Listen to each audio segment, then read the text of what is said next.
we are very blessed and we are privileged that we could have our featured guest today is John Perkins, and he's well known to most of you.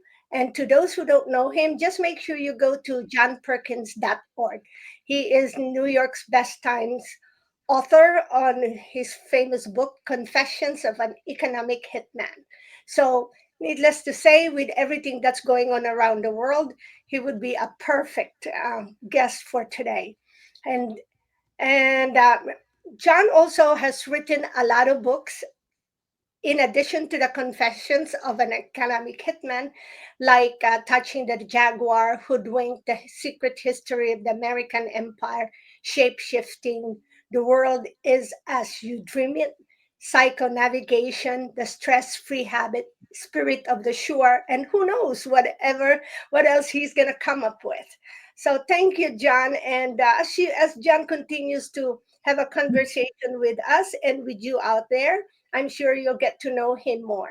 So, and with me, I'm very excited and honored also that I have Dr. Reza John Vedadi, who was also, he's been our guest before, and he's a filmmaker that expands to over 50 documentary films focusing on identity, culture, and portrayal of West Asian and Muslim narratives in the cinema.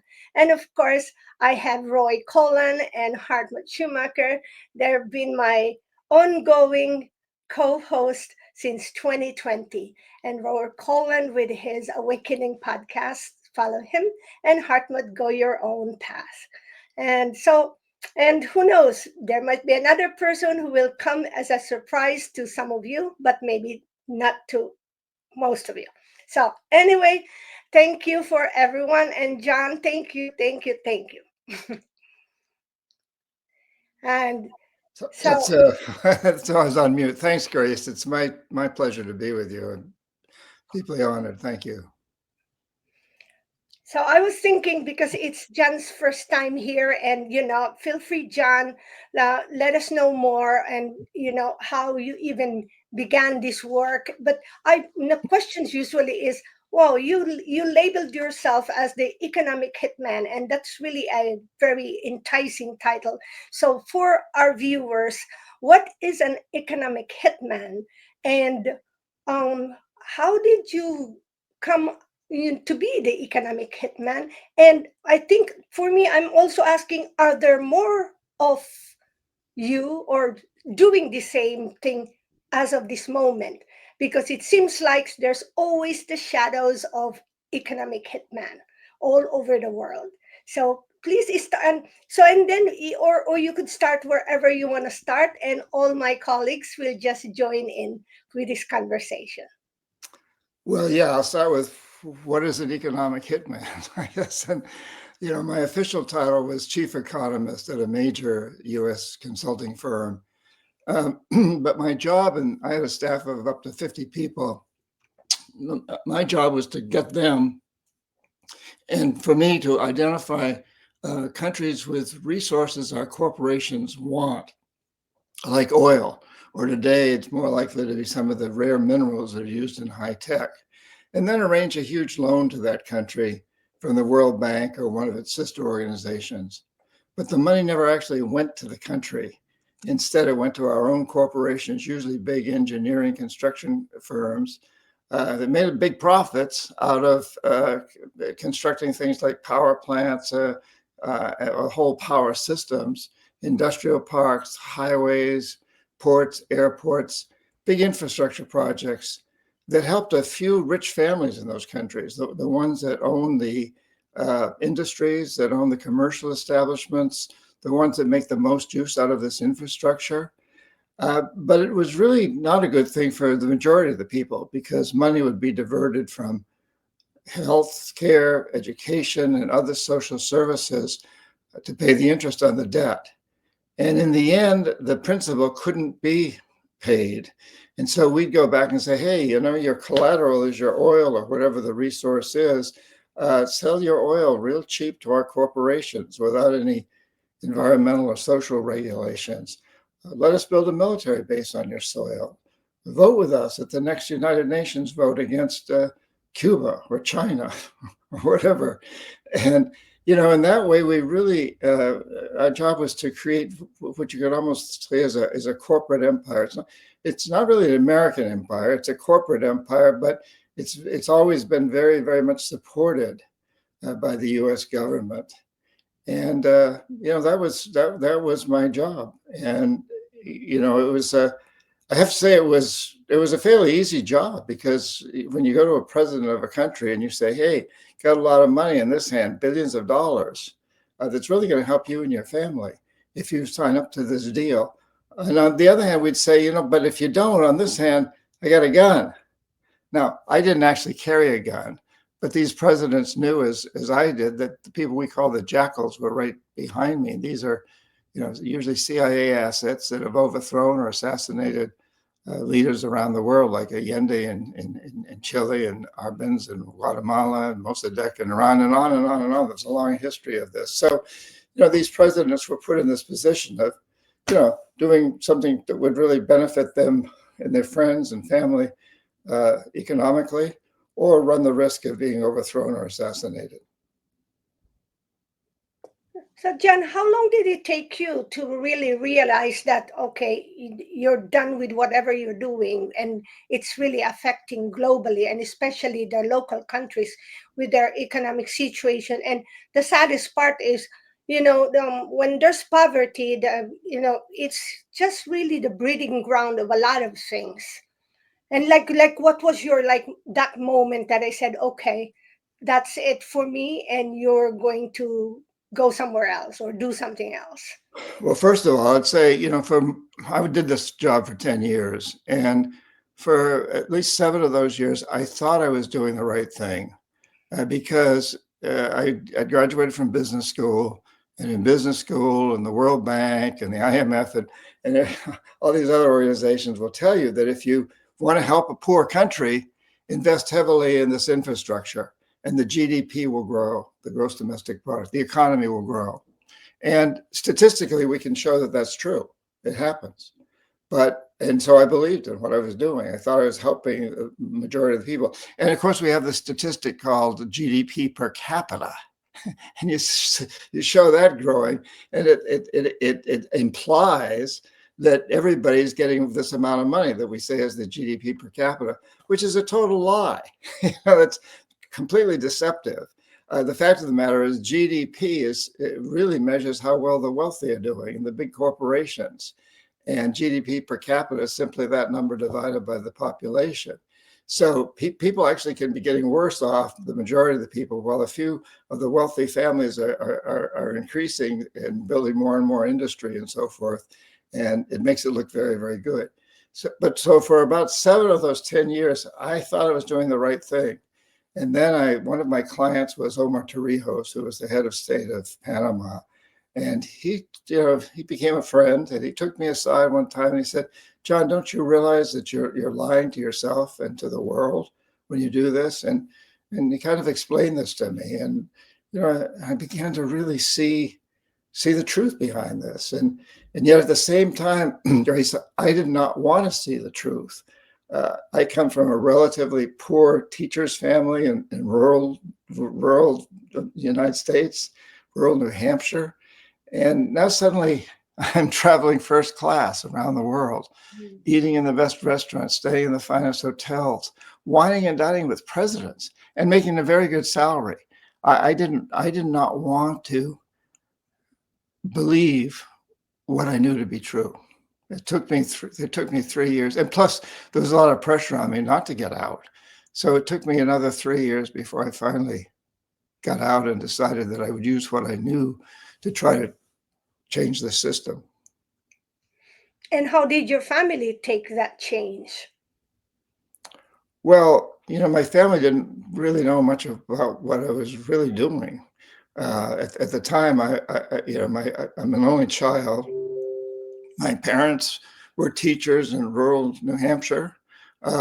They were not really savvy to what was going on in this situation, and they knew I was traveling a lot, and they knew I loved to do that. I was married, but I was in the process of getting divorced, and I didn't have any children. So family really wasn't an issue. Before I pass it on, John, to Roy, I wanted to, since you and I both live in United States, I was wondering if you could share your thoughts on what's going on with all the Trump's reversal orders, especially concerning USAID, because some of us know what USAID really means to other countries, especially when it comes to change of government. So, how about share your thoughts on, what current administration is doing, and especially would that be beneficial to not just to the Americans but also to the other countries concerned, because we also know that United States has the most number of military bases all over the world. I can't even remember how many we have in the Philippines, but it's just so many. And talking about Panama, since you've been there, I guess, think even in Panama. So why don't you share with us your commentaries on the current Trump administration reversal orders? Well, it depends on whose point of view you're looking at this from. And, in my books, I write about the problems of foreign aid, U.S. foreign aid, and how that's helped to expand this empire, if you want to call it that. But right now, we're dealing with a very, very tricky situation because China is taking over. And I just want to share this map, which I think is very telling. It's produced by the International Monetary Fund. Incidentally, up at the top, you've got, back in the year 2000, the United States was the top trading partner with about 80% of the world's countries. And today it's China. In 25 years, China's taken over. And China's economic hitmen are extremely efficient. I taught at a business school in Shanghai to Chinese students, and I realized very quickly that what they really wanted to do was learn from me about my successes and my mistakes, so they wouldn't make the same mistakes and they would be able to build on the successes. They've been extremely efficient. And so when the United States cuts back on foreign aid and all the many other things that we're doing, and really threatens democracy. I think this current administration is threatening democracy. It opens the door to China.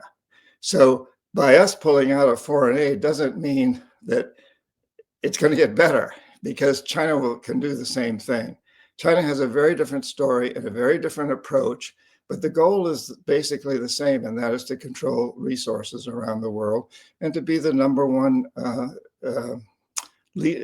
dominating power in the world. And it's being very successful. So in the last few years, the whole situation has radically changed. And although U.S. foreign aid has been used to promote American hegemony, if we drop that aid, China will step in and promote their own hegemony. And I think that's an issue that really needs to be looked at very, very seriously. Thank you, John. Roy? Thanks, Chris. Hi, John. Right. So I've got my Awakening podcast 5 years. And when I started it, I made a list of 10 guests that I'd love to have on it. And yeah, you were one of them. So it's actually a pleasure to actually, be speaking with you today. I'd like to just kind of go back to the start, because I heard you talk about it, and I think it's kind of relevant, is when you were recruited, how the process went, because you didn't think you were going to get in. You might just let the listeners know about that. Yes. So you mean as far as getting into what? In the position like that you were doing as an economic hitman that when you were recruited. Yeah, it's an interesting story, because originally when I got out of college, I was facing the Vietnam draft, and I didn't believe in the Vietnam War. I was determined not to go. I didn't want to kill people I had nothing against or be killed by them. And a good friend of my wife's was very, very high up in the National Security Agency, the NSA. I think this is probably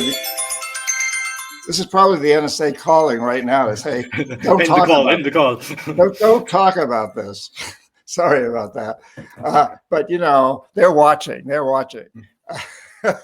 So anyway, so so the NSA was a draft deferrable job, and I went through the series of extensive interviews, including lie detector tests, and I thought my answers to those tests were going to, completely disqualify me for the job. There's a lot of stories there, but one of them is that I was under the lie detector. I said I was opposed to the war in Vietnam. I didn't think they would like that.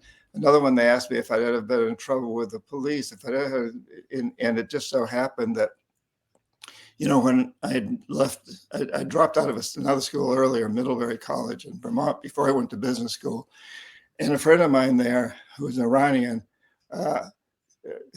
got in a knife fight to protect me. So a guy sucker punched me. It's a long story, but a guy sucker punches me. This Iranian guy pulls out a knife and cuts him on the face, not very seriously, but does. And we go running off and hide. And the next morning, the police get us. And they're interviewing me without his presence there. And I lied to them. I said, no, he didn't do any such thing. I didn't see him doing such thing. So I figured that's also, a strike against me. As it turned out, the NSA liked the fact that I lied. I had the guts to lie to the police, and they knew we were losing the war in Vietnam at that point. They knew that it was actually silly for anyone to go to that war, even though officially we still supported it. And it just turned out that the guy who pulled the knife was Iranian. His father was a general in the Shah's cabinet and Shah's army and Shah of Iran, and was a CIA asset. So they saw that as a real benefit.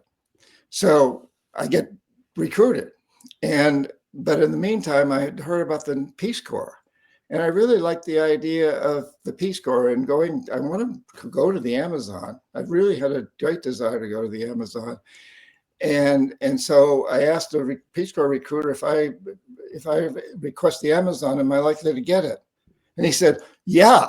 Nobody wants to go to the Amazon, so I'm pretty sure you'll get it. So I call my friend up, and my wife's friend at the NSA, again, is this very high position, and I tell him this, and he says, well, go to the Peace Corps. I'll even help you make sure you get to the Amazon, because you'll learn survival techniques, and you'll learn other languages, and you'll be much more valuable to us when you get out. You'll learn about interrelationships with cultures, and then you can come work for us, but you may not end up working for us. You may end up working for a private corporation, because we do a lot of our work through subcontractors. So that's pretty much what happened. No, the reason that I brought that up is because I was reading Corruptible, and it's kind of, they were saying the people going into the positions, and it's like, they probably knew based on your answers, because I'm sure they knew what it was. I don't know, was it connected with the guy with the scar? Because I hadn't heard that story before, but it's like they know then that, you'll do what they'll ask you to do. I know you've made a change and a transition in life. So when you're actually in there then, because I had heard that you're not by the government, so it kind of lets the government off, it's a corporation. So like, are they corporations that people would know, or is it just some corporations that's actually created and we're all the hitmen in the same kind of corporation? Well, no, I worked for a company called Charles T. Main, which had about 2,000 consultants, primarily engineers out of Boston. It's since been sold in the 80s. It was sold to Parsons Engineering Company, and so the name is no longer out there. But we were very, very influential at the time. We were a very private, very secretive company. Nobody was allowed to talk to the media, to the press about anything we did, but we had a lot of influence. And so I'm working for a private company. Most of our contracts, the ones that I was under, were with USAID, the World Bank, the Asian Development Bank, the Inter-American Development Bank, the IMF, the US Treasury Department, or the US State Department. And so I did not work for those organizations, but my company had these contracts with them. So, my salary came through the company, but it came from them. So we were really very much, very, very deeply connected with these. And my own boss, Ina Grieve, was a senior vice president, and then the president, Bruno Zambati, also became very close to me. And they were, especially Ina, was a liaison with the U.S. intelligence agencies, the CIA and the NSA. He was in the Army Reserve. He was very high up in the U.S. Army Reserve and was a liaison. So there was a very, very deep and strong connection there. And if you were caught then, were you trained how to deal with if somebody actually, because I mean, you're going into a government official, they know what you're doing. And I mean, they'll either accept it or they won't. But if they want to kind of capture you, was there any training that if things went pear-shaped for you? Well, I wasn't doing anything illegal. A lot of what I did should be illegal, but because the United States has so much authority over writing the laws, it wasn't illegal. And even we really were bribing people, but legally. So, we would go in, and I would go in and I'd say, if you take this contract, well, Mr. President, your sister owns the John Deere franchise, and our corporations will run a lot of John Deere equipment. And, we're not going to negotiate for a lower price. In fact, we'll pay, I would say this very carefully, but, we're willing to pay $2 million for $1 million worth of equipment rental. And what you do with the other $1 million, what your sister does, that's up to her, whether she gives it to you or what. That's a bribe, but it's completely legal. We were very, very careful to stay within the letter of the law.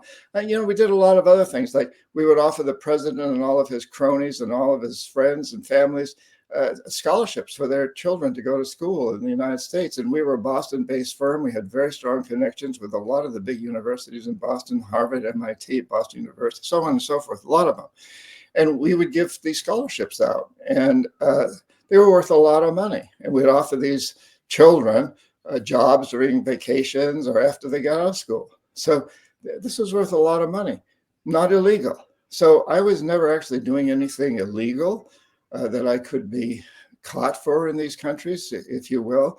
The closest I came to having a problem like that was in 1978, and I was in Tehran, Iran. And I'm sitting in the bar at the Hotel Intercontinental one night, and this guy who cut the face of 10 years earlier, this Iranian fellow, comes up to me. I hadn't seen him in 10 years. And his name, I use his name as Farhad. We have a little conversation, and he says, "Hey, John, I got a ticket for the two of us tomorrow to fly out at the Air France first morning flight to Rome." And I said, no, I have a meeting with the Minister of Finance tomorrow. Well, he says, there is no Minister of Finance. He's in Rome. You better get going. You got to come with me to Rome. And it was that next day we flew to Rome. I stayed with his father, who was this ex-army general in the Shah's army. And that next day is when the bombs went off in a movie theater in Iran, and the revolution started. So I realized since that, if I'd stayed any longer, I might very well have been one of those hostages. And like when there's the people that are translating, are they year translators, and is the meetings recorded as well, and how do you get the information back? Wow, Roy, you really hit the nail on the head. Yeah, so Iran, for example, took us completely by surprise.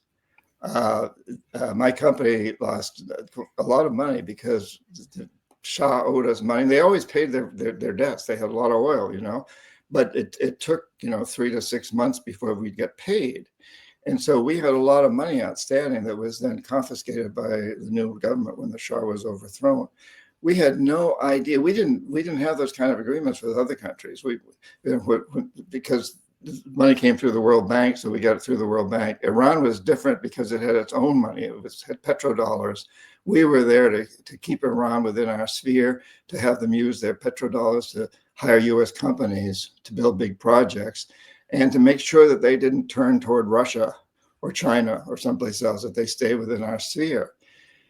So we weren't afraid to have them owe us money because they always paid their bills. And so, but to think back of how naive we were, and I think the CIA, I think the NSA were very naive too. And a lot of that reason was because we relied on translators. None of us spoke very good Farsi. I think there was few CIA agents who did, but I didn't. And so, you know, as I look back, I realized that those translators or interpreters, they were telling us whatever they wanted to tell us. And they all worked for the Shah.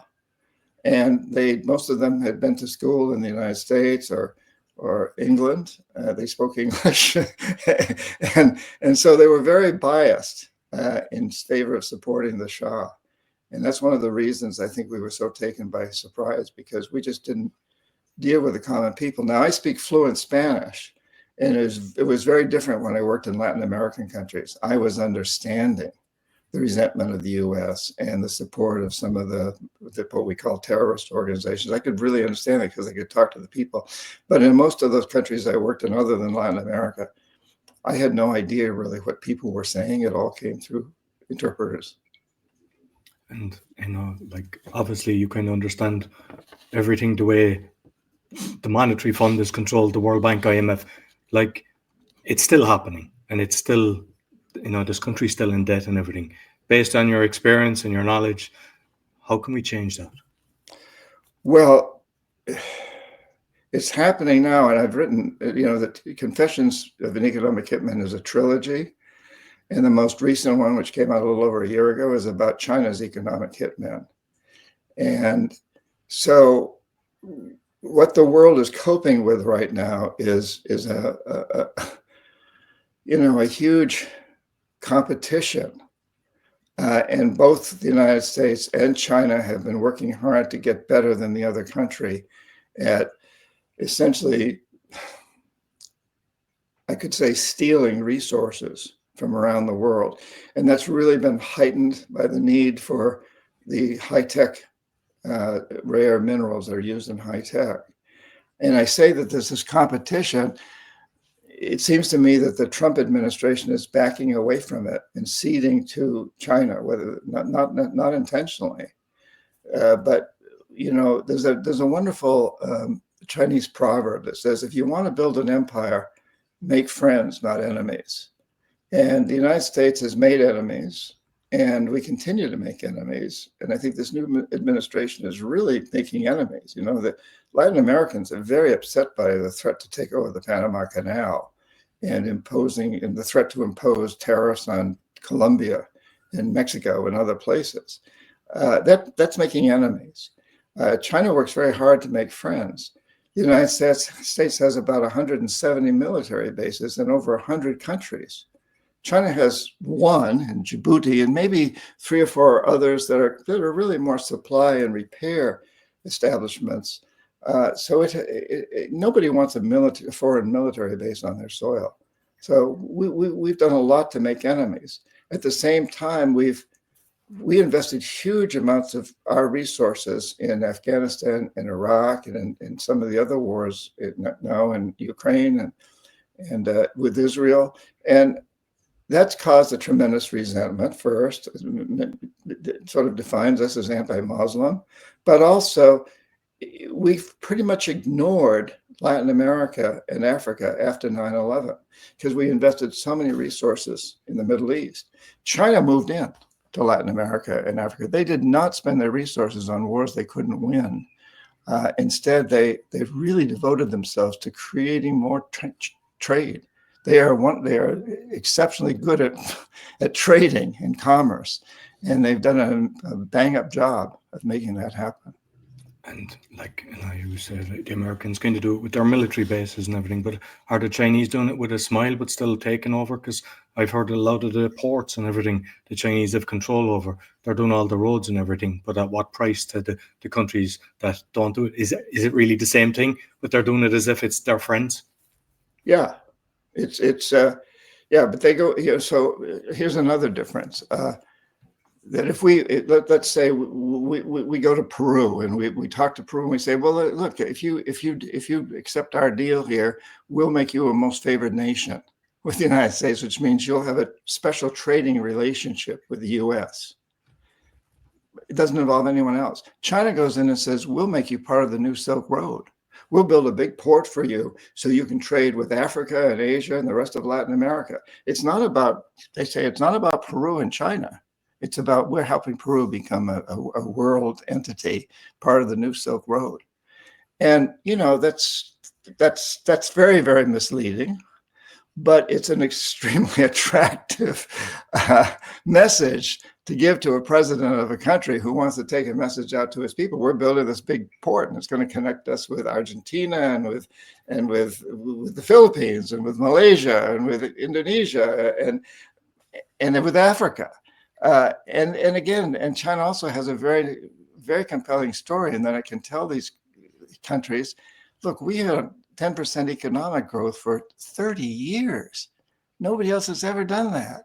We brought 900 million people out of dire poverty. That's twice the population of the United States. No one's ever done that. So if you want to help your country, adopt our model. Work with us. We'll help you. It's an extremely compelling model, Roy.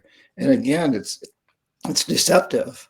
And then China also says, and we're not going to try to influence your politics, which the United States and the IMF, the World Bank, have all these conditionalities around that. So I remember when I first was working and understanding what China was doing and teaching at the program there, I thought, my God, why didn't we think of some of these things? So just finally, before you pass you over to Hartmut, because a lot of people would say, oh, you've come up and you said it is a controlled opposition and everything. But I know there was an attempt on your life. And I think that's important that people would actually know what happened there. Well, first of all, when I quit being an economic hitman, I started writing a book about what I did. And I wanted it to be an expose. I wanted to contact other economic hitmen and jackals and get their stories. So I started contacting them.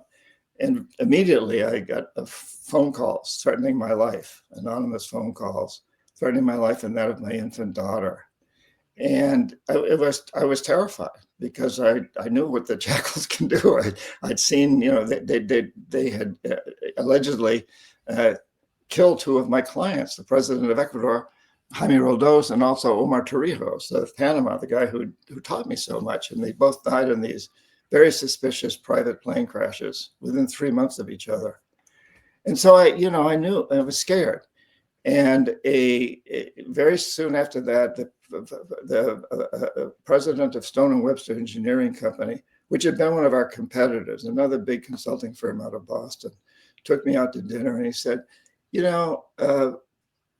we'd like to use your resume in our proposals. You were chief economist at our rival company.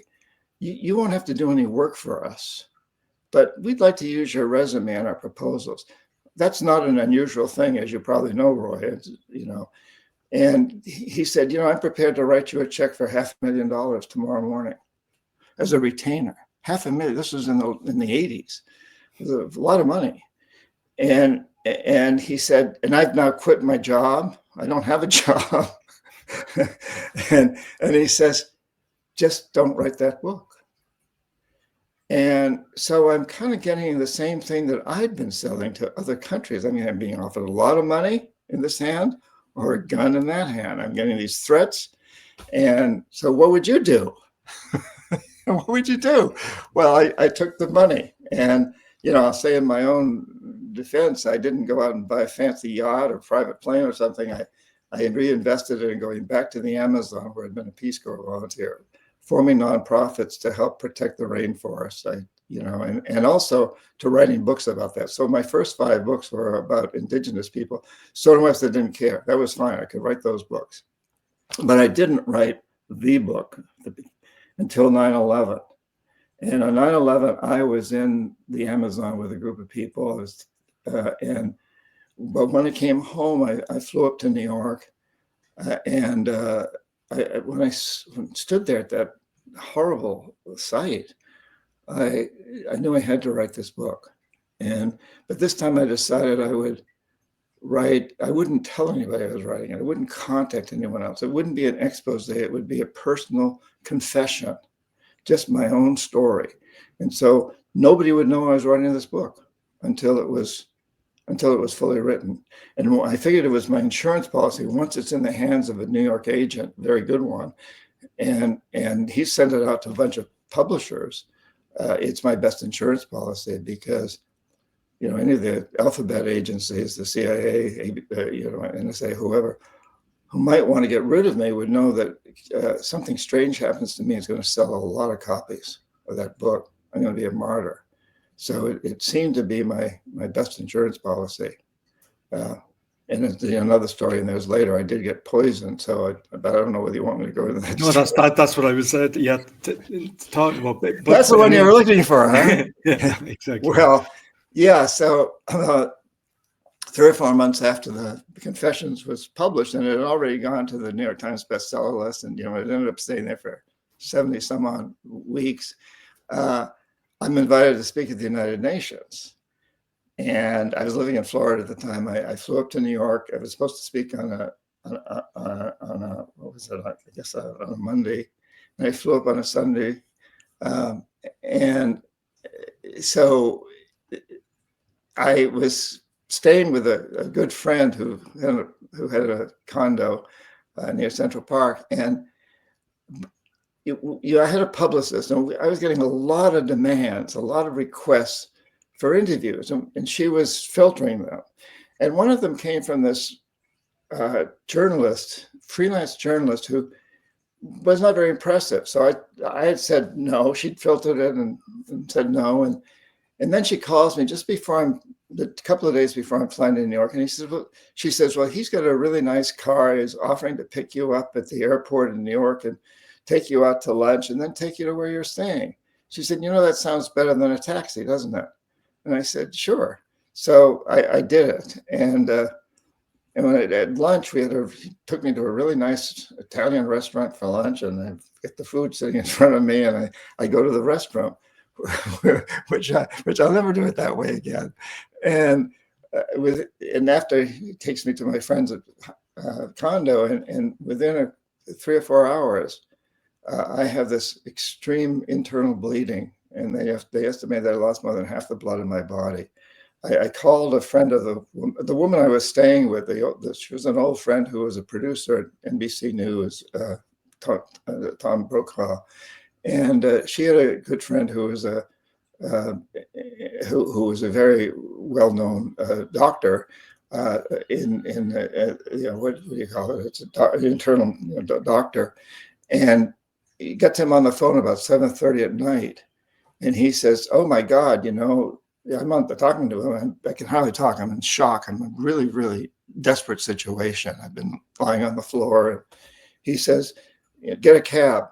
Don't call an ambulance. They take too long. Get to Lenox Hill Hospital, and I'll call ahead and make sure they've got blood for you, intravenous blood, and so on. And anyway, to make a long story short, I was there for about 2 weeks, and they removed 70% of my colon. And it was this emergency situation. After the fact, we began to get messages, my publicist, my publisher, and my nonprofits. Well, don't you know John was poisoned? And it had never occurred to me. But I talked to my doctors about this, and they said, well, it's entirely possible, but there's no way to prove that because the evidence has been incinerated. That's what we do when we take something out of your body. We immediately dispose of it. And so we have no proof, but the guy disappeared. The only thing my publicist had was an email address, and that was out of service. And I didn't really try to find him anyway because I had no evidence. But I did talk to a friend of mine who was a jackal. I befriended this guy who I knew was part of that, but we'd both gotten out at the time.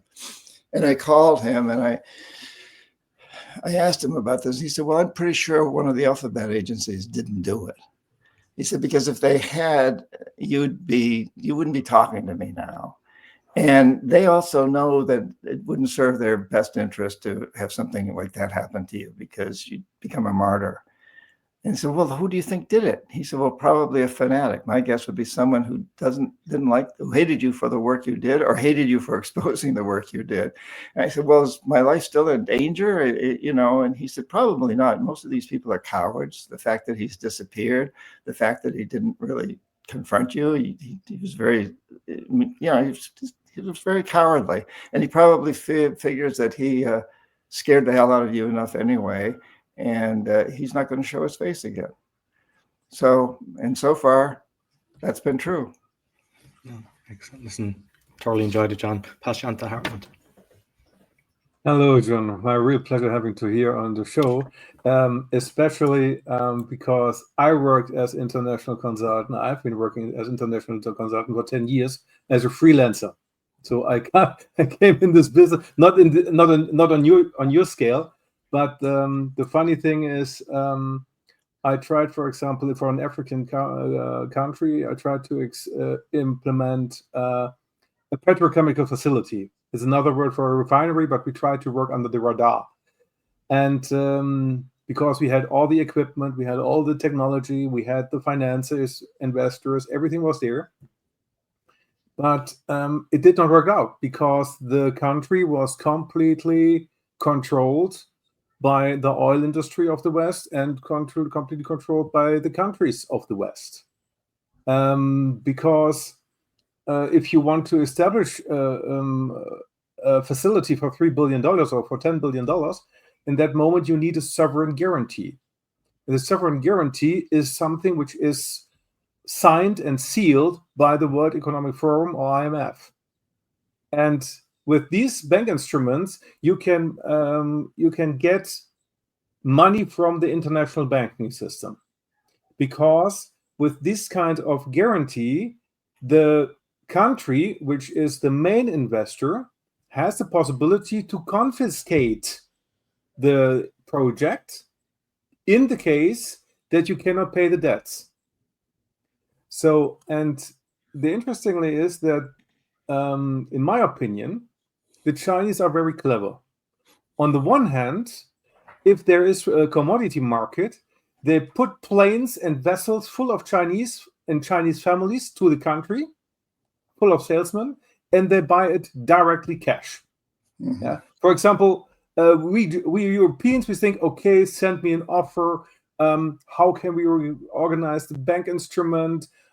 Send us the proof of product and all that stuff. And the Chinese, they are in the city. They see the wagon coming with the copper and say, I buy it. Here's the money. Buy. And this is the reason why the Chinese are very fast. On the other hand, and this is the way I think also the Americans did, but at the moment the Chinese do it more efficiently. They get the sovereign guarantees from the countries, and if someone cannot pay the debts, for example, in that moment they can confiscate the complete port, and so the profit of the port will go to China and not to the country anymore. And by this threat, they have the possibility to ask for other things. For example, gold mine, coal, it doesn't matter. So they ask the whole time for interest for collaterals, and so they get the control of the collateral by the sovereign guarantees. When we wanted to implement the petrochemical facility, the government said we can give you a sovereign guarantee. We can give you a parliamentarian guarantee, but the parliamentarian guarantee has no value, because if the government changed after 4 years, the parliamentarian guarantee is nothing, and you don't get money with this. Yeah. So I think this is the way the Chinese work very efficiently. Yes, they're very, very good at what they do, and they have a long history of being world traders. It goes back hundreds, 1,000 years or more. The old Silk Road, the original Silk Road, and it's so interesting that they very seldom use military force, unlike the United States, and they don't have that reputation, and they don't go in and assassinate or overthrow governments, at least as far as we know they don't. And, we can say, well, what about Taiwan and Hong Kong and Tibet and the Indian border? Yeah, well, but they say, well, that's part of our territory. We have a right to claim these territories. After all, look, United States, didn't you take half of Mexico? Isn't Texas and New Mexico and so many states in the United States, they were once Mexico. So who are you to complain about, our immediate territory? But for the rest of the world, they do it through trade, and trade, it makes people a lot more comfortable than military occupation. Yeah, I tried to make a business in Tanzania, and there I learned the quote, "Money talks, BS walks," and this is how it is. Yeah. So the Chinese are very fast in these things. Yes. And with respect to the United States, they, like you said, money or the gun. And when the people, I think the American or the USA worked also a lot with the IMF and the World Bank, getting sovereign guarantees and then exploiting other collaterals and collecting them. Is that correct? Yeah, absolutely. Yes, it's a rigged system, and it's kind of the system that we've implemented. I think you could almost say as a bullying system, and countries know not only the Jackels stand behind us, but if the Jackels fail, we've always got the military option. The United States figures it does, so it can go in as it did in Libya and Iraq and Panama back when it took out Noriega. And Noriega was a terrible person. He probably should have been taken out, but they didn't need to firebomb a huge section of Panama City and send in a huge. We invaded Panama in uniform. Our uniformed soldiers went in and they firebombed a huge section of Panama City, and several thousand people, we don't know how many civilians died in the process. That does not leave a good feeling with people, not just Panamanians, but all over the world. The United States would do this. Now, China's never done anything like that, except as I said, the threat is there in Taiwan and Hong Kong, and they did invade Tibet, but they have a very different perspective of what that means, and that, I'm not justifying that they did that, but they've never done that in Africa or Latin America or the rest of the Middle East or the rest of Asia. So this leaves a very, very bad taste in people's mouths and around the world. But the United States is a bully. We can see it also in Congo. Yeah, what's going on in Congo right now? It's also the West. Yeah, it's and one moment I had this thought. The American, it's so interesting. We had the US dollar was gold backed and it was oil backed, and now it's military backed, because there is the countries, they have only a chance to get out of the situation in which they are, because they are completely in debt to the USA or to the World Bank. Well, yeah, the World Bank is not really they organize the debts, but the debts is more, I suppose, in the banks of the USA.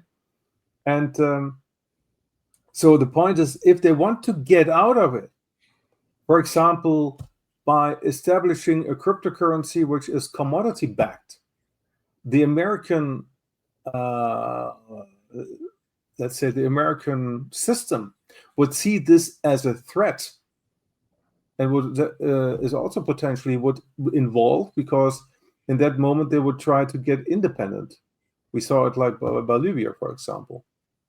Yeah, we saw it with Gaddafi in Libya, who he threatened to have the dinar, the gold dinar, as a currency that he would sell oil for. And Saddam Hussein did something similar, and Iran threatened to do something similar. And whenever this happens, the United States puts an end to it as quickly as they can, and by whatever means it takes. Now, again, China has some other options here, so it's going to be very, very interesting to watch what happens in the next few years.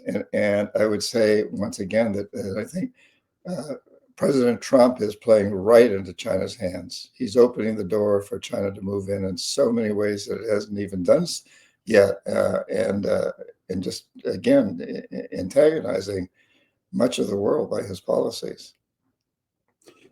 What is your thing? What are your thoughts about Greenland? Because I see it in Germany or in Europe. I see it this way: that I don't know whether we will have peace in Ukraine or not at the moment, because Zelensky offered the commodities to Donald Trump, but most of the commodities, I suppose, which are offered to Trump are in the east region of Ukraine, which is under control of Putin. So, do you have any thoughts about that? No, I mean, in what way? What's the question? Thoughts about what? Do you think that Trump is going to end the war in Ukraine? Oh, he says he is, but he says a lot of things that he never follows through on. So, with Trump, it's impossible to guess him, to guess what he's going to do. I have no idea. It's obviously a war that needs to end, but not at the price of Ukraine's liberty. And I think it's also something where we really need to reevaluate why Putin has done this. And I think the United States and NATO made a lot of mistakes over the past years of not trying to work out a better relationship with Putin, and not crossing that red line that was established as to how far NATO could go. So, but again, I don't have the foggiest notion of what Trump's going to do. I don't think anybody does. I don't think Trump knows what he's going to do. He's very impetuous. Mm-hmm. Okay. Yeah, because, for example, when he said, in my opinion, when he said Greenland, I got this idea, for example, that the European Union is facing a lot of problems. For example, the deindustrialization process, the economical process, and also, let's say, cultural tensions. And there is a possibility. We had Alex Krainer last time here in the show, and he said that the French are also of the opinion that it will lead, the economic situation in Europe will lead to a war. And with respect to the situation that we have a potential war in Europe, there is a possibility that Trump will get Greenland in this situation when Europe will become a difficult place to live. Who knows? I hope you're wrong. I certainly hope that's. I hope that's wrong. I'm sure we all do. Again, I think the China factor is an important one here. That China is not, in general, a warlike nation, although they've now developed apparently a bomber that is the best one in the world and can't be seen. I'm trying to think of what the name for that is, but I can't right now. But anyway, typically they have not expanded through that. Russia's another story entirely. What is Russia going to do? What is North Korea going to do? What are the two of them going to do together? And will they get the support of China? It's a very, very, very scary situation. Throughout the time when I was an economic hitman, that was the Cold War, and the enemy, if you will, the competitor, if you will, was the Soviet Union. But the Soviet Union really didn't have much to offer the world. It had a very poor economy, really. It didn't, you go to Latin America, for example, and it really wasn't doing much in Latin America except threatening to do things and sending in Che Guevara with the 24 idealists. What did that amount to? And it didn't have the economy that could support this. What it did have was nuclear weapons and very bellicose leaders like Khrushchev, who scared the hell out of us. And so, but that was it. But today we've got China that isn't bellicose for the most part and is incredibly strong economically. It's probably the top economy in the world today. Arguably, the United States and China are vying for this position, but the most recent statistics indicate that China's on top. Anyway, it's got an incredible economy, and it's made a lot of friends around the world and not so many enemies. And so this is a factor that I think is a positive one, frankly. I want, and I write about what I write about. I'm very critical of both China and the United States, because both of us are creating what we call a death economy, an economic system that's consuming and polluting itself into extinction. China and the United States together control almost half the world's economy and create half the world's pollution. So this is going to be really interesting. And one of the things that's given me a little bit of hope, Helmut, recently is that my third book on the trilogy of Economic Hitman, as I said, was about China's economic hitman. It's very critical of China. It does tell about what they do right, but it's also extremely critical. And my publishers and I felt that it would never be published in China. The other two were, and they were very popular. But we felt that this one probably wouldn't be. But a couple of weeks ago, I received this. And it's the third edition that's very critical of China. In Chinese, published by the same big publishing house in China as the other two books. And I have an interview with China News Agency that's later this week. And it's very popular. So what does that mean in terms of our view of censorship in China? I don't know what it means.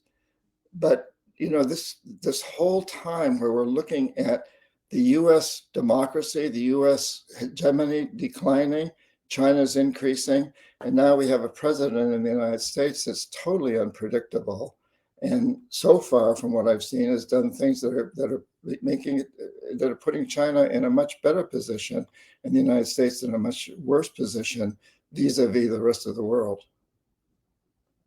Thank you so much, John. It was a real pleasure talking to you. I pass it to Dr. Reza. But thank you so much. Thank you. Hi, John. Thank you. Can you guys hear me? Nope. Can't hear you. Can't hear me? Can you hear my voice? No. It's very soft, Reza. Can you hear me now? Is Yes. that better? Yes. Okay, thank you. It's lovely to meet you. I remember when I was doing my PhD a few years back, every time I was looking up Hollywood and influence of politics on Hollywood, your book for some reason would keep coming up. And I keep initially thinking, is this a movie? Or so I had to read it and find out, no, it's actually what you describe it as. So that's one interesting that I remember from your book. And the other thing you mentioned about the person who took you to Rome and the fire in the cinema that he mentioned, that happened to be 4 days before my birthday, and it happened to be in a cinema in the city where I'm born in. And my mother would always say, your dad had decided not to go to the cinema that day. If he had, before you were born, your dad wouldn't be. So, and it was always I was always curious to know, was this something to do with the government, or was this, the revolutionaries? But I think you've settled it for us who was responsible for it, because they knew for days in advance. My question, I have two questions for you, which I would love to get your answer to. One is, the discussions that you had kind of show that there's a deep state that wants to perpetuate the US corporate economic hegemony around the world. And do you think in your mind that this deep state that is involved in what you were doing, the economic hitman, is it very much hand in hand with the government that comes into power, or does it do its own thing? And the government that is elected, that comes into power, Republican, Democrat, whatever, they have their own agenda, but they overlap in a lot of things they do hegemonically. That's the first question. The second question I would love to know from you is, so you've been on the side where you're actually asking the economies and the countries to do the bidding. What strategy would you advise them to defend themselves against such a move from outside, be it China, Russia, America, any country really? What would they do to protect themselves against the economic hitman? Yeah. So let me confront that question first. I think, I have been advising, in Latin America, and then on a number of programs and so forth that I think reach some of the leaders, and Africa, that the solution to all of this is to look at these continents as having the most valuable resources in the world. You think about Africa as the wealthiest country in the world, resource-wise, and the poorest per capita or economically. So the solution is for these countries to come together and demand that the high interest loans be dropped, demand that they're not going to sell their products to the rest of the world, their minerals and their other resources. They want more value added, and they want to be taken more seriously. But that's not likely to happen because there's so much animosity between so many of these countries. It's been attempted in Latin America a number of times. Bolivar was probably the most famous, and Martin, but it just hasn't worked well. And it hasn't worked in Africa. And you've got these tribal wars in Africa, or animosities. And so I don't know where this is going to go. I think we're at this time, Reza, in human history where we're really confronting something we've never confronted before. First of all, we're confronting the extinction of human beings through climate change and all the problems that we all know about. But those are all just kind of symptoms of the bigger problem, which is the death economy, an economic system that's based on extreme materialism and maximization of short-term profits for corporations. It's created a lot of amazing things in the world, but it's now reached its limit.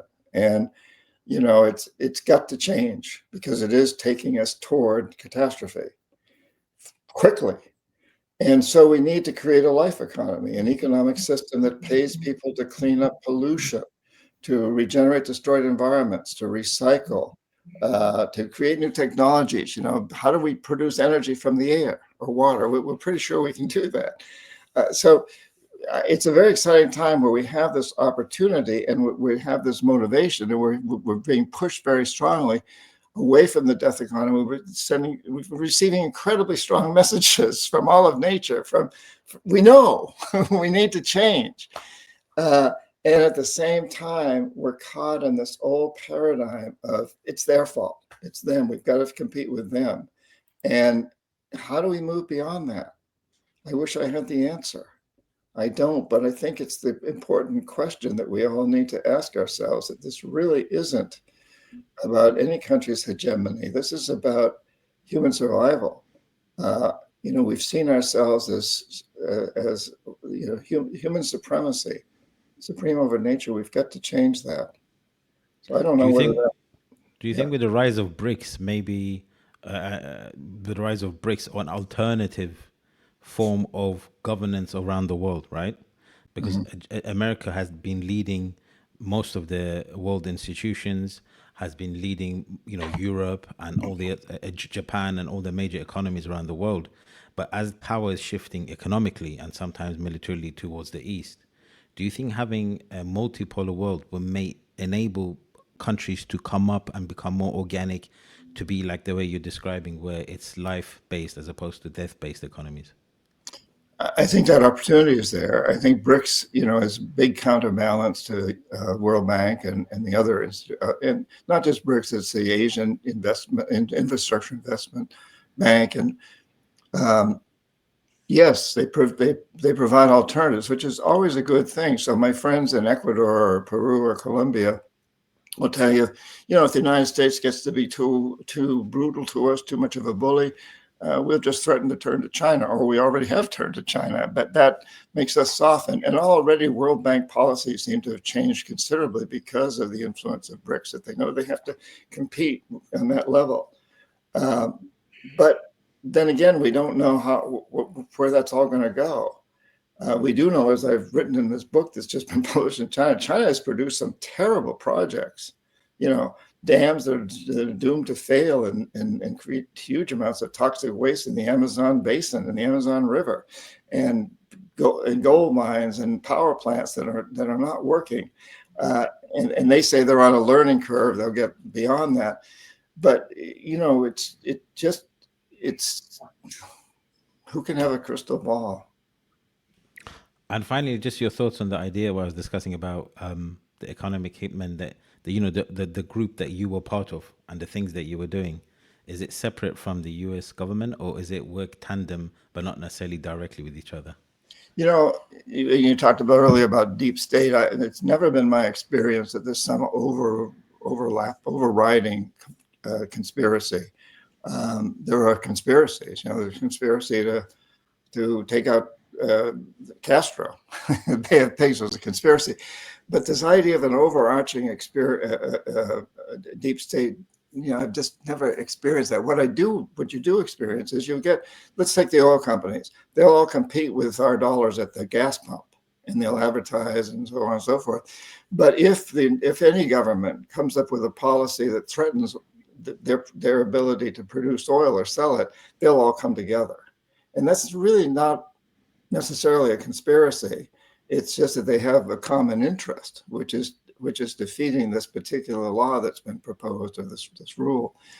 So there's a lot of that.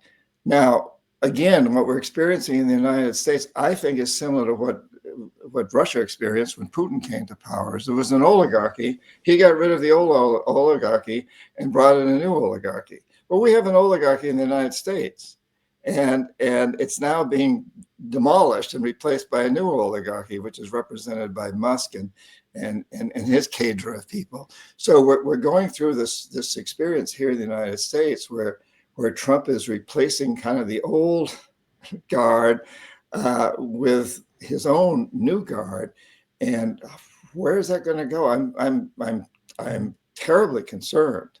I think Musk is extremely dangerous.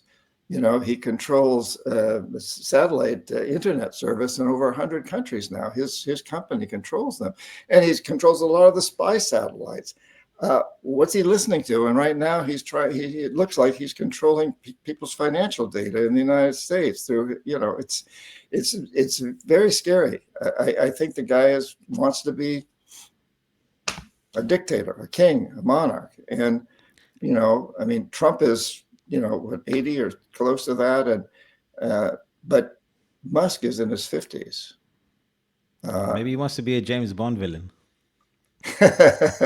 Well, I think you would see it as a James Bond hero, but he's who takes over the world. Yes, exactly.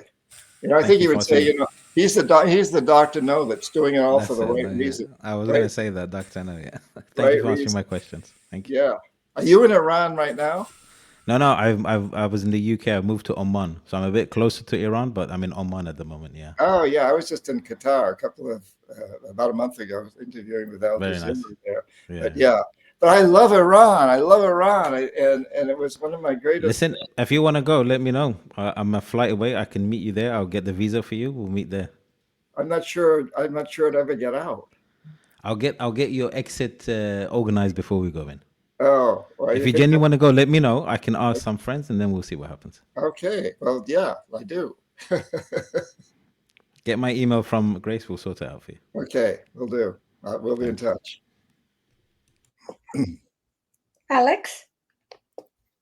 Yes, hi, John. A great honor to be on the call with you. I'm very disappointed that I wasn't able to join on time, but I guess I'll have to watch later. So I read your book, Confessions of an Economic Hitman, probably more than 10 years ago, and it was a huge eye-opener.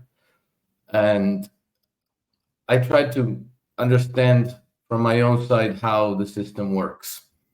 And I came to the conclusion that it's ultimately all about collateral, who controls it, because even as corporations go around the world exploiting those resources, the side that really benefits are the banks who get to issue loans on the base of those resources as collateral. So I wanted to ask if you happen to know how large is the role of Great Britain in all this? Because we see the U.S., but I recently, there was a major report issued.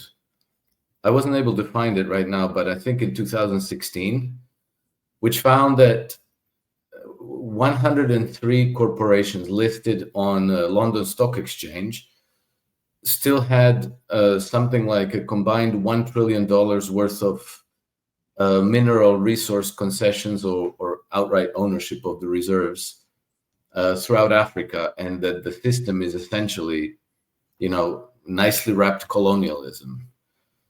And that's pretty big, but Britain, for some reason, is never discussed. It's always the United States, the American empire. And so in your observations, your experience, how much of a British role do you see? It's an interesting question. Alex, I never really worked in England or even in partnership in these. Sometimes we worked in partnership with the French, especially we did that in Iran, where we had sort of mutual interests. Never really got involved with the UK, so I don't know that I'm qualified to even think very strongly about that question without doing a lot of research. Fair enough. Well, it seems that they are extremely adept at concealing their role. And one thing that I was perplexed about is, for example, the Russiagate. Because Russiagate, if you paid attention, practically everybody involved was MI6 agents, or supposedly former MI6 agent. But Christopher Steele was a former MI6 agent. His immediate boss was Sir Richard Dearlove, former head of MI6, and Stefan Halper and Joseph Mifsud, I forget the names, but there's the 7 or 8 characters who were all British intelligence assets, and the only the supposed Russian source, the guy who gave them the inside information about Trump's whereabouts and adventures in Russia, was Christopher Steele's employee in London, apparently with a drinking problem. And the only network that was covering this kind of correctly was Fox News at the time, and particularly Sean Hannity, and because they took Trump's side. But nevertheless, they never ever mentioned Britain. It's just so Sean Hannity, practically every night, he would drop repeatedly these talking points, these like bumper sticker words of Russian lies, Russian disinformation, and the dossier concocted by foreign nationals.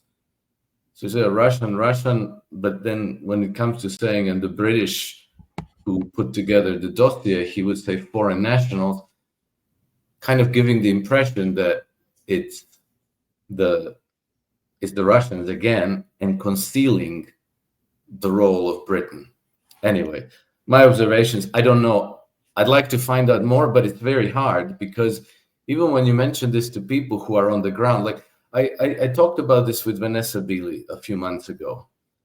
When I mentioned it, then she said like, oh, right, yeah, you're right. It does seem that the Brits always initiate these events on the ground, and then the Americans follow up or, back them up. But the second question I wanted to ask is, Soros, which I think is an important statement. He said that he sees the conflict in the world primarily as a conflict between two systems of governance. And then he goes into open societies versus closed societies, and other give the version of democracies versus autocracies. But as I see it, it's the Western colonial imperialistic oligarchic system versus pretty much everybody else, including the domestic populations. So Do you see it that way? Do you see that in your experience? I would say I'm not quite sure what the question is. I was always saying that the conflict we're looking at. So it's not just Guatemala, Ecuador, Syria, Iran, Iraq, Ukraine. It's primarily the conflict between two systems of governance, right? So the one that is being forced on everybody from the West is this oligarchic, colonialist, imperialistic system, which dresses up as freedom and democracy for public consumption against everybody else, but not merely foreign nations, but also, the British people, the American people, the Canadian people, domestic populations in the West. Yeah. So, and Grace, I see your chats here. I actually, my next interview was postponed, so I can go over another 10 minutes beyond our time. I don't think it's a conflict between two systems, frankly. Two political systems, two governance systems. I think it's a conflict that revolves around economics. And of course, I'm an economist, so I would say that, right? But, the United States doesn't represent democracy. It's questionable whether we have it at all in this country. I think we were on an upper trajectory of attaining it. I think we've just taken a big tumble now. I think there is a real attempt here of overthrowing democracy in this country right now. With the administration that we have, and but also, we've never necessarily supported democratic governments. We overthrew one in Iran, and with the help of basically helping the British. So there you do have this. We have the CIA and MI6 have a long relationship. One of the reasons we overthrew Mossadegh in Iran way back in the 70s was because he threatened to overtake what is now BP, British Petroleum. And the British had no diplomatic presence in Iran. The United States did. And so the British government came to the United States and asked us to help and intercede. And since then, of course, in many different cases, where the CIA has not felt that it could go into a place like Iran. Now, in more recent times, the British, the MI6 has felt that it could. So there is this relationship. But if you really look at, so we overthrew a democratically elected president of Iran and replaced him with a violent dictator, the Shah. And we've certainly supported dictators in many other places. Pinochet in Chile, we overthrew a democratically elected president, Allende in Chile. And Saudi Arabia we support, which is a dictatorship, and many other countries. So I don't think the United States has ever really been about spreading democracy in the world. I think that's an excuse. It's a little bit like the religious excuse that was the church during the Crusades really about spreading Christianity, or was it about stealing gold and other resources from the Arab countries? So I don't, but right now what the battle is control of resources under whatever name you do it in. And right now, I think, as I've said, China's winning that. But I think the overall thing we all need to be concerned with is that all of this is going toward continuing to promote the death economy. And that, we know, is our greatest threat. That is the threat to the world right now. And it is the cause of climate change, of income inequality, of species extinctions, of environmental destruction. We must turn that around if we want to survive on a planet that we'll recognize. Okay, thank you. No, when I asked my question, I didn't think that the West defended democracy. I think it's an oligarchic colonialist system in essence, but they only dress it up as promoting freedom and democracy. But right. I think, yes, obviously it goes always towards the control of resources. Anyway, thank you. A+ from me, and I'll pass the baton to the next questioner. Thank you, Alex.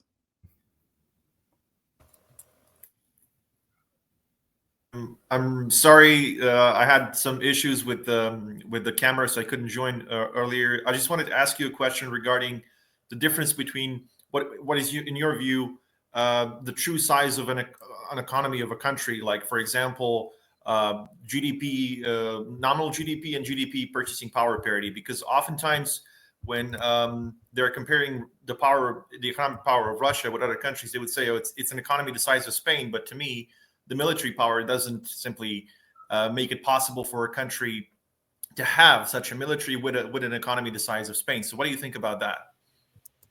Did you want to ask another question, Alex? No, let Drago go, and then if there's time left, I'll. Oh, he's not. It doesn't seem he's been trying to load for a while, so maybe you can go straight in and ask your question.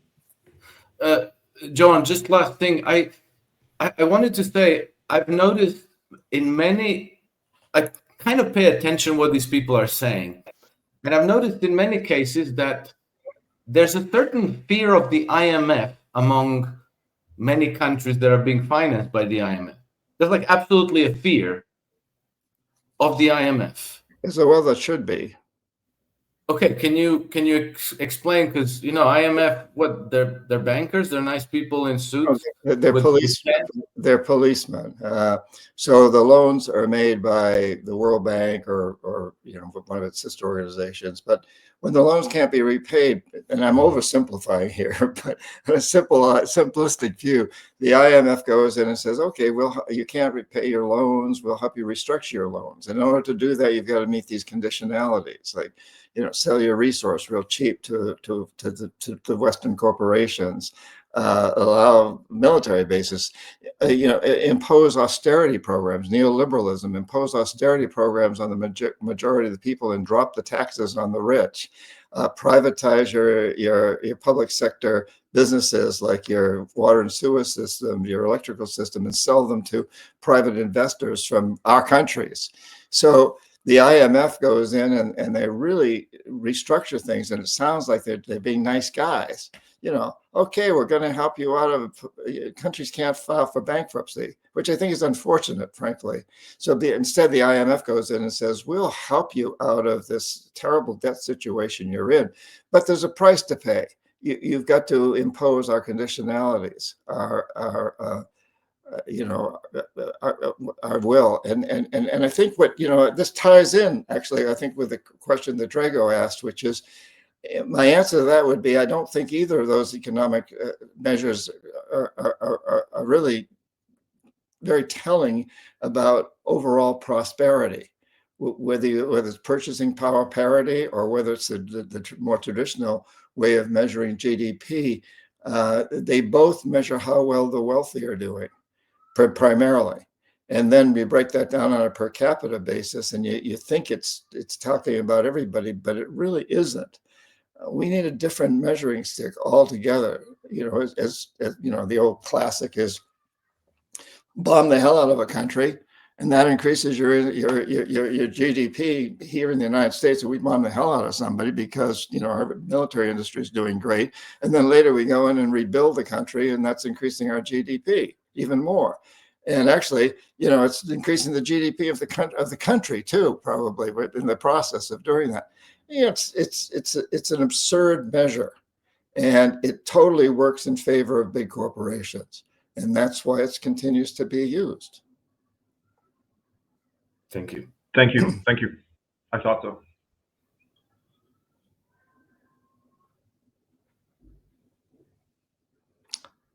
Pregnant silence. Drago, please go on. I will add this at the end. Oh, I just said one sentence concerning the IMF and the change of a country. We could see it in Greece. The situation is, if the IMF goes into the country, they change the social system, they change the health security system, and they change everything in this way that the country has to buy medical drugs in billions from the Western world. So all the money which goes in the system by the IMF or by the banks is also going back to the pharmaceutical industry and chemical industry. This was what I want to mention. Well, yeah, and I mean it goes beyond that. So we right now, Trump is pressuring countries to, especially European countries, to devote a lot more of their defense budgets to a lot more of their budgets to defense. He's saying if you originally said 2% of GDP, and now it seems to be 5% of GDP. But I think in all that process, what gets left out is the fact that a lot of that money is then used to buy U.S. equipment and help the U.S. economy. You could say the same in Ukraine. Like, oh, well, the United States has given all this money to Ukraine. Most of it isn't given; it's loans with collateral. We don't know how much. I keep trying to get a figure on how much of all this aid is a loan. I don't know. I try very hard, but I can't find the answer to that. Any of you have the answer, please share it with me. But we know that a lot of it's loans. But in any case, a lot of that money is then used to buy U.S. equipment. So it's a self-serving process here. Europe needs to devote more money to its defense industry. Oh yeah, that means they got to buy our equipment. And the same with Ukraine. And of course, it goes on and on and on. So it's this old adage, the rich get richer, the poor get poorer. And we're very much locked. That's part of the death economy. We're very much locked into this death economy. And so my whole thing is we've got to turn this economic system around that isn't so dependent on extreme materialism. And it isn't so dependent on any particular central banking system that controls, that has a currency that controls the world. I mean, that's a dangerous situation too. What are the alternatives? What are the answers to these questions? I don't know a lot of the answers, but that's something that we really, really need to delve into. We are at the frontier. We know that we have created and are continuing to create a system that is failing us, failing the world. Never been in this situation before. So we really need to think outside the box and come up with new solutions. And that's very challenging. And most politicians don't want to touch that. And of course, therein lies another problem. Leadership is so much the problem, always has been. It's the leaders that cause the problems. And a few good leaders find solutions. But I think that too needs to change, where we, the people, all of you guys, need to, really, really think outside the box and move forward with this. And, it's interesting. I don't know whether this has any relevance or not, but I just said all of you guys, and I looked at that screen, and it's all guys except for Grace. Where are the women, Grace? They're all good. They're doing something important. They're cooking and ironing. All right. They're making you all look good. Okay. So Drago, if you have more, because I know you've been having trouble with your technology. Yeah, I've been having trouble joining because of the stupid camera. Sorry about that. From what I've gathered so far, back in March, the Ukrainian government, the Kiev regime, whatever you want to call it, they said that they got $172 billion. So by March 2024. And now Zelensky is saying that they only got 77 billion, which means that there's 100 billion that's essentially missing. So from what I was able to from what I understood, a lot of the money actually came back to the United States, to the DNC, because they were funneling this money because they were losing a lot of donors already during the Biden administration. So they had to get money somehow. So what they were doing, they were funneling it back into the U.S. through various means, including the FTX and other ways. So I guess a lot of money actually didn't even go to the U.S. military-industrial complex, but to the political elite directly. Yeah, I don't know. I hadn't heard that. That's very, very interesting. yeah, I don't know. I don't have any comment. Oh, by the way, what do you think about the impact of the economic policies of the United States in the destruction of countries like Yugoslavia, for example? Because I know that Reagan actually had a lot of these policies in place, which ensured that the federal system in the country stopped functioning, and the republics were essentially incentivized not to give the federal center any money. So, do you think that the U.S. policies on loans and economic reforms in Yugoslavia, do you think that that was crucial in destroying the country? Well, again, I never was involved in Yugoslavia. It would be pure speculation on my part, and I don't like to speculate. I like to talk about places where I've been involved. So I wouldn't be a bit surprised, but what that was the truth, but I don't know. And I am struck as we talk about this by how Trump has recently, when he decided to close down USAID and do a lot of other federal disemployment, talks about the inefficiency in government, and I think that's all there. There's a lot of inefficiency, but the solution to inefficiency is not wiping out the system. It's making it more efficient, and it's really tightening it up. And I think that's an important part of it. And also at the same time, I think when Trump says that USAID and our other foreign aid has been used deeply for political reasons, he's right. It has been. And I don't think it should be. So I think those are all things that we really need to take a really good look at. But again, as I mentioned earlier, the problem here is that if the United States doesn't use these, and when I say the problem, I'm saying the problem from the view of the United States, is that if it doesn't use these means to exert its control over so many other countries, the Chinese are going to come in and exert their control. And this is where we are today. We're at this crucial moment where we know we've got to create a new economic system, a life economy. And at the same time, we've got these two incredibly powerful, economically powerful nations and militarily powerful nations that are clashing. Where does that take us? You'd have to be a fool not to be afraid that it's going to take us to something graver, not to think of that as the possibility. On the other hand, we're talking. And as I mentioned earlier, I've got a program with China News Agency later this week. And I was recently talking to Al Jazeera in Doha, and I was on Russian television recently, and I was on and on and on and on and on and on and on. I do a lot of podcasts, and everywhere I go and everybody I talk to is concerned. They're all asking the similar questions, and that's a damn good thing that we are.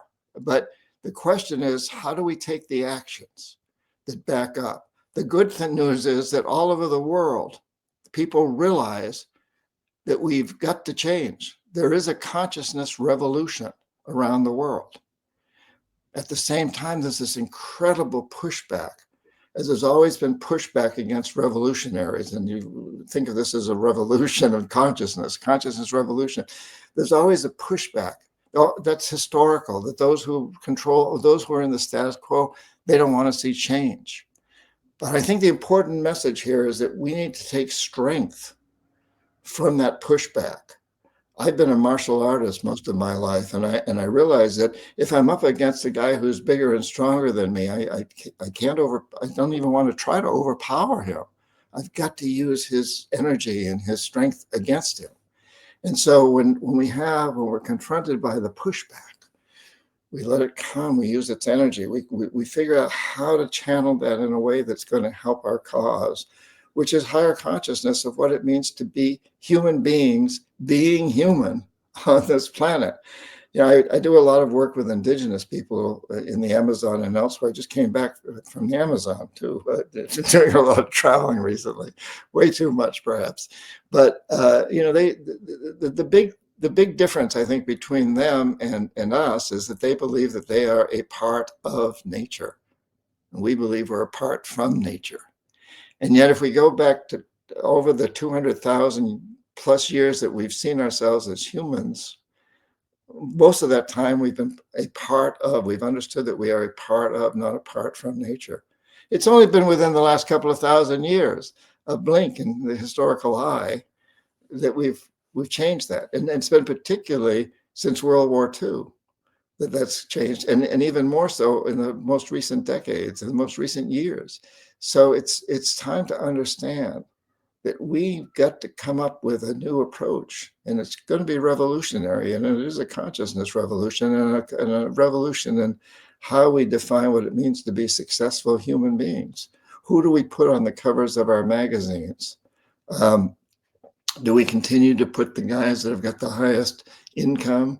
Do we worship a guy like Musk because he happens to have so damn much money? Is that a measurement, a good measurement? Let's make that a bad measurement. Robert Barron.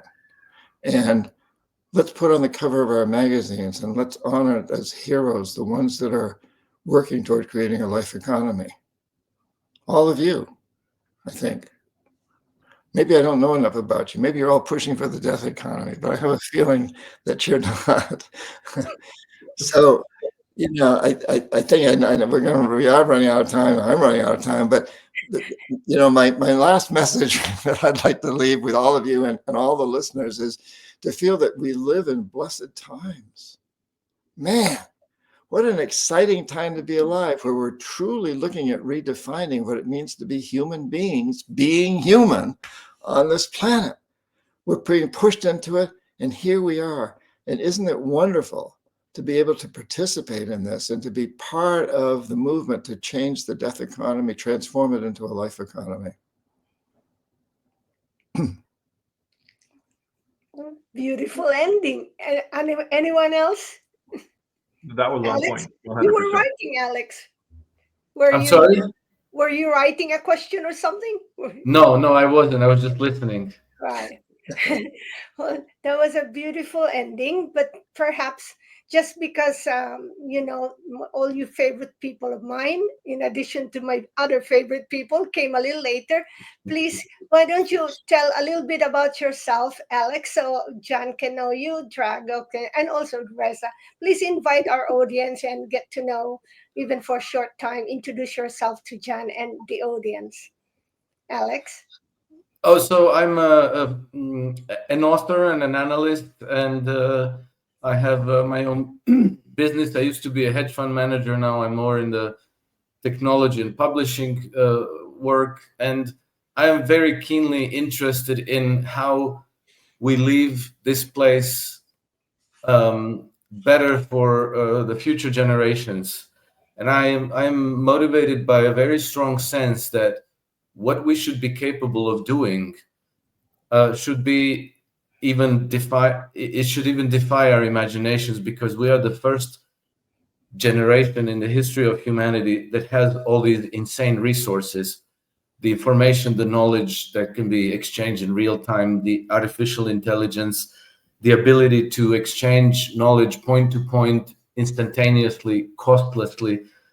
We can figure out everything we need to know to design a completely new operating system for our societies that should be better than anything we've known so far. And so I want to understand where the nodes are, what are the nodes that can turn a system into something pathogenic, or turn the system into something that should be magically wonderful and beautiful and good. So that's what I'm about, and that's what I feel like more and more is becoming my life's work.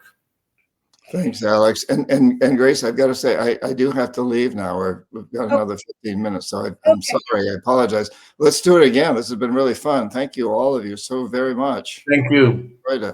Thank you, everyone. I will just continue to introduce the rest, and but at least now, John, know that Alex is highly censored. He produced a highly censored book. So if you are the New York's best author, Alex is the censored best author. Congratulations. That's a feather in your cap for sure. Right. All right, guys. Thank Hey, you so John. much. Bye. Bye-bye. Bye. And Drago, please, introduce yourself again, because some of the audience don't know you because they were part of the John Perkins group. But I know that some of them, Alex, know you, and they said, "Oh, Alex is here," so they're happy. Oh, okay. Drago. Yeah, well, I'm a geopolitical and military analyst. I write for BRICS, and I'm featured on a number of other media outlets. And that's pretty much about me. I'm very focused on those topics, the current topics. I also like history very much. So if anyone is interested in that, I would also like to talk about that at some point. Yeah, I mean, that's pretty much about me. Thank you, Drago. And Reza, please invite them. Can you hear me, Dr. Reza? Yes, You want to invite them to what you're doing? At the moment, I've just moved to Oman, so settling in. Now I'm looking at, actually, I'm gonna try and pick Alex's brain at some point if I can email you, because I'm starting a publication. He's a And it's funny. filmmaker, Alex. Oh, okay. Fantastic. Well, I was a filmmaker. Now I'm moving towards publications. That's good. Because Wow. I've like you said, I want to use modern technology, AI, and all of the technologies that we have to shift and bring knowledge from the East to the West. Knowledge written or expanded upon by Eastern scholars and philosophers and scientists, without it being filtered to the West. So that's something. And also, I just wanted to say, whenever I see Alex in one of the famous podcasts, I quickly listen to it, because he's one of those who always brings new information and knowledge and insight. He doesn't repeat himself. So I'm very glad that I've met you. Thank you. Thank you, Reza. Likewise. And I also wanted to say, I'm also one of those people who's dying to visit Iran and travel. Let's do it. Let's do it. And yeah, well, that would be wonderful. But can you? I was perplexed a little bit because John said, "Oh, if I went there, I wouldn't be able to get out anymore."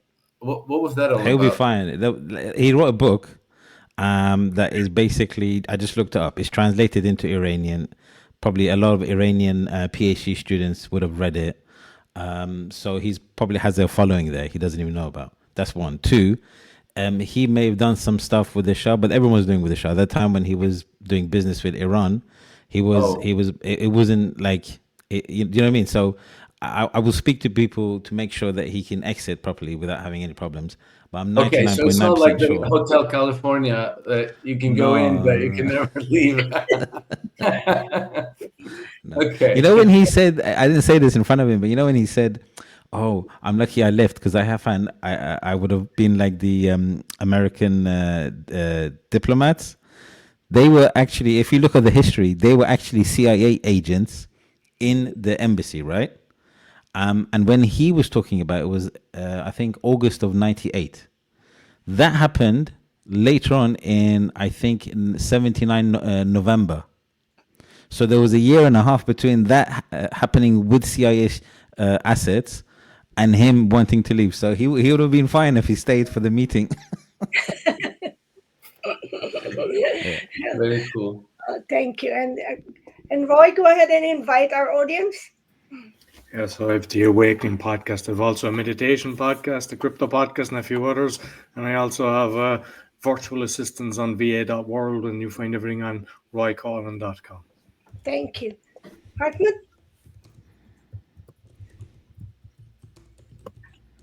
Hartmut? Can you hear me? Well, Hartmut, you're muted. Well, anyway. Yes, now it works. Yeah, okay. Well, yes. They can get in touch with you if someone wants to get in touch with you. If they want to get in touch with me, they can go over your email at the moment, because my website is not finished at the moment. Go Your Own Path will come, and I'm specialized in international business and coaching. And I want to end this podcast with a very interesting sentence from Thomas Aquinas. He was a philosopher from 1200 1825 to 1274. And I read it today, and he said, "Reason must descend into the valley of the tears, carried and driven by the assistance of God." And this is this is nearly 900 years old, this sentence, and I think it's very accurate for the times today. Thank you very much. And let's see. Yeah, I know. I was trying to see what your message is. Go ahead, Alex, please. You can unmute yourself. Unmute yourself. I just wanted to ask Hartmut for maybe a very, very brief sit rep about Germany. How there's the elections are in about 13 days, no? Yes. So Germany at the moment, the Alternative for Germany has 25%. It will become the second largest party in the opposition. The situation is that we have someone said something very interesting. There was an author in 2017 who predicted that the German government will fail in 2025. And he says in 2017, he said that for 1 year, it will not the AfD party will get in control, because all the other parties will come together in order to stop the Green AfD party from becoming powerful. But after 1 year mismanagement, Germany will have the first AfD chancellor. This was written in a book on 2017, and it looks like that it will be like that. Yeah. So this, let's say it this way: if we try to make a law against re-immigration, and the first thing is voted yes, and then the second, the more important law is voted no, it makes no sense, and especially if the Green Party and the Christian Democratic Party, they have a party in the flat of the Christian Democratic Party, so everything seems to be arranged already. Yeah, it seems like that. And is it possible in Germany that if the people vote the wrong way, then they do like in France, where Macron said like, okay, so you voted like this, but no good. I'll form a government like that I think is best. I have a nice story. I have a nice story. 3 weeks ago, 3-4 weeks ago, there were some activists in the cities, and they put construction foam in the pipe of a car. Yeah. So, and then there was a piece of paper with the face of our Minister of Economy, Mr. Habeck. Please become greener. So, and this, everyone was really pissed off about this. Yeah. And now the court, and what's the word for the court, the German protection ministry have stopped someone with a lot of construction foam in the car, and now they are examining whether the Russian Secret Service was doing this in order to make a bad reputation of the Green Party. And you can see the Minister of Economy claiming this. You can see the Minister of Inner Affairs claiming That's this. fantastic. Putin was it. The Russians are everywhere, man. Like they're doing everything. And the intelligence of the Russians is so effective in order to make propaganda to put construction foam in the pipes of a car. And you see it really in the you see it in the TV show. You see the Minister of Economy say that it's nearly possible that the Russians were the one. So, with this, in my opinion, this is my personal opinion, they already try to prepare the cancellation of the election. Of the elections. Yes, because Well, they threatened it, right?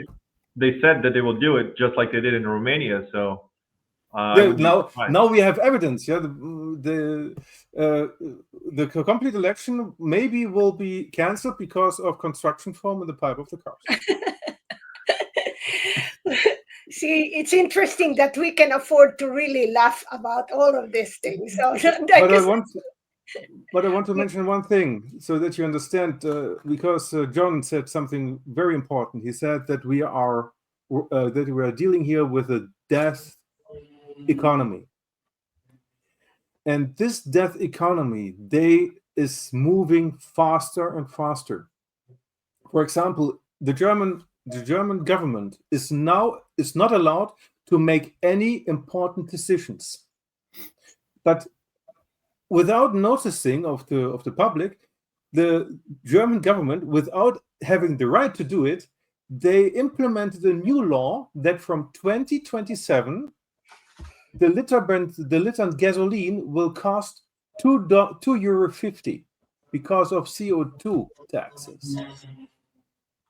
And if you understand that this is an increase of 100% within 1 year, how do you want to pay that as a usual habitant of Germany?